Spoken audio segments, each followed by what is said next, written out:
Hi guys, നമ്മൾ ഇന്ന് ചെയ്യാൻ പോകുന്നതാണ് ഒരു ബിഗിനർ ഫ്രണ്ട്ലി സിമ്പിൾ സാമ്പാർ.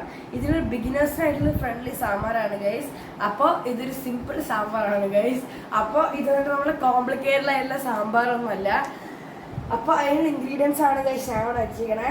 വെണ്ടയ്ക്ക ഉണ്ട്, ക്യാരറ്റ് ഉണ്ട്, ഡ്രം സ്റ്റിക്ക് ഞാൻ ഓൾറെഡി കട്ട് ചെയ്തിട്ടുണ്ട്, പിന്നെ 2 ടൊമാറ്റോസ്, പിന്നെ ഇത് പയറ് എൻ്റെ ബാൽക്കണി ഉണ്ടായ പയറാണ്. ഞാൻ വെച്ച് ഈ പയറും കൂടി സാമ്പാറിൽ ആഡ് ചെയ്തേക്കാണ്. അപ്പോൾ ഇതാണ് നമ്മളുടെ ഇൻഗ്രീഡിയൻസ്. അപ്പോൾ നമുക്ക് സ്റ്റാർട്ട് ചെയ്യാം.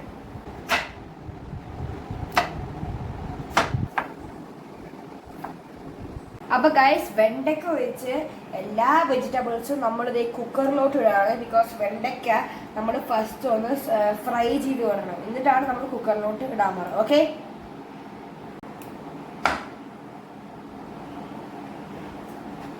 ഇനി ഗൈസ് നമ്മളിത് ഈ കാണുന്ന വെജീസ് ഒക്കെ നമ്മൾ കുക്കറിലോട്ട് ഇടും.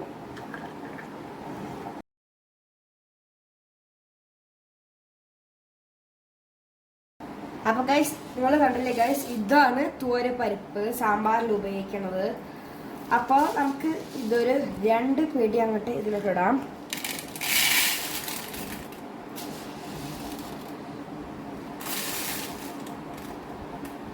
ഇനി നമ്മളിത് ഇത് നന്നായിട്ട് വാഷ് ചെയ്തിട്ട് കഴുകിയിട്ട് ഒക്കെ നമ്മളിതേ ഈ കുക്കറിലോട്ട് നമ്മൾ ഇടും. ഓക്കെ, അപ്പോൾ ഗൈസ് ഇതേ നമ്മൾ പരിപ്പ് ഇടുകയാണ് ഗൈസ്.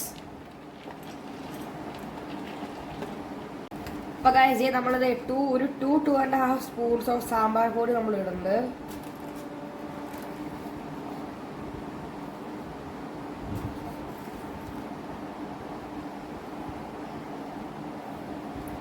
ഒരു 1/2 സ്പൂൺ മുളക് പൊടി, അഗൈൻ ഒരു 1/2 ടീസ്പൂൺ മഞ്ഞൾപ്പൊടി, പിന്നെ നമ്മളത് കായം ഇടണോ, കായം അല്ലെങ്കിൽ അസഫട്ടിയിട്ട് നമ്മൾ കുറച്ചേ അത് ആഡ് ചെയ്യുള്ളൂ. ഒരു നല്ലൊരു ഫ്ലേവർ തരും. ഇനി നമ്മൾ ആവശ്യമുള്ള വെള്ളം ഇതിലോട്ട് ആഡ് ചെയ്യാണ്. അപ്പോൾ നമുക്ക് ജസ്റ്റ് ഒന്ന് മിക്സ് ചെയ്ത് കൊടുക്കാം. അപ്പോൾ ഗൈസ്, കുക്കർ അടച്ചേക്കാണ് മുമ്പ് നിങ്ങൾ പ്രത്യേകം ശ്രദ്ധിക്കണം. ഈ ഓട്ടയിൽ കൂടെ അതിലൊന്നും സ്റ്റക്കാവാൻ പാടില്ല. നമ്മൾ നന്നായിട്ട് ഊതണം. ഇതിലൊന്നും സ്റ്റക്കാവാൻ പാടില്ല, അത് നിങ്ങൾ പ്രത്യേകം ശ്രദ്ധിക്കണം കേട്ടോ. ഇനി നമുക്ക് കുക്കർ അടച്ചു വയ്ക്കാം.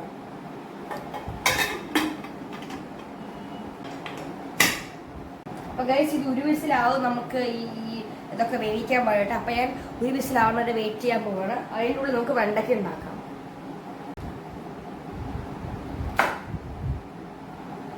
ഗ്യാസ് കത്തിച്ചിട്ട് നമുക്ക് ഇതിനെ സ്റ്റർ ഫ്രൈ ചെയ്യാം. നമ്മുടെ വെജിറ്റബിൾസ് ഒക്കെ നന്നായിട്ട് വെന്തിട്ടുണ്ട്. ഒരു വിസിൽ വന്നിട്ട് ഞാനിത് 2 മിനിറ്റ്സ് കഴിഞ്ഞിട്ടാണ് ഓഫ് ചെയ്തത്. പിന്നെ നമ്മുടെ കുക്കറിലുള്ളതൊക്കെ പ്രഷറൊക്കെ പോകാൻ വേണ്ടി അതിന് 20 മിനിറ്റ്സ് എടുക്കും. അതുവരെ നമുക്ക് വെയിറ്റ് ചെയ്യാം. പിന്നെ നമ്മളുടെ വെണ്ടയ്ക്ക ആയിട്ടുണ്ട്, ഫ്രൈ ചെയ്ത് വെച്ചിട്ടുണ്ട് ഗൈസ്. അപ്പോൾ അതേ ഗൈസ്, നമ്മൾ കുക്കറിൽ ഓപ്പൺ ആയിട്ടുണ്ട്. നന്നായിട്ട് പെർഫെക്റ്റ് ആയിട്ട് എല്ലാം വെന്തിട്ടുണ്ട്. അപ്പോൾ ഇനി നമുക്ക് ഇതിലോട്ട് വന്നിട്ട് വെണ്ടയ്ക്ക ഇടാം. അവിടെ സ്റ്റോർ ചെയ്ത് വിടാം ഗൈസ്. നിങ്ങൾ കാണാൻ വെച്ചിട്ടുണ്ട് പാൻ നല്ല ചൂടാവണത്. ഇനി അതിലോട്ട് നമുക്ക് കുറച്ച് കടുകിടാം.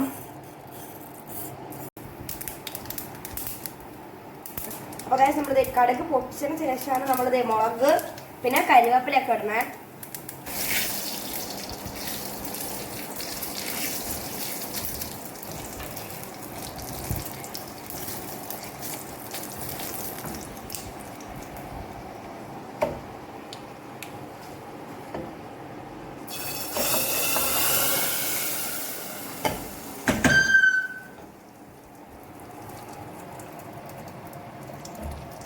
അപ്പോൾ ഗൈസ്, നമ്മളിത് കൊറിയാൻഡർ ഇടാണ്.